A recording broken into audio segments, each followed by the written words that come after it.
আসসালামু আলাইকুম। চলছে মাছ ধরার প্রস্তুতি। তো আমাদের এখানে প্রজেক্টের পাশে যে বিলটা আছে, বিলের এদিক দিয়ে একটা ছোট্ট খাল আছে। ওই খালে হচ্ছে আমরা কিছু কই মাছ দেখেছি। তো আমি আর শাকিল ভাই ইনশাল্লাহ ওগুলাকে ধরবো।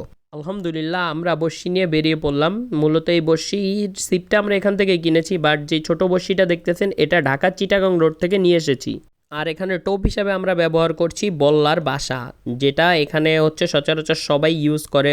আর মাছ ধরার আগে আমরা আশেপাশের জায়গাটা একটু বাড়ি দিয়ে নিচ্ছিলাম, আল্লাহ না করুক কোনো সাপ বা কোনো কিছু থাকলে যাতে দূরে চলে যায়। শাকিল ভাই বল্লার টোপ বড়শিতে গেঁথে নিচ্ছে। মূলত এখানে শাকিল ভাই বেশি মাছ পেয়েছিল, আমি একটা মাছও পাইনি, কারণ এত ছোট মাছ আমি কিভাবে ধরবো এটাই বুঝতেছিলাম না, বা আমার বড়শিতে উঠতেছিল না।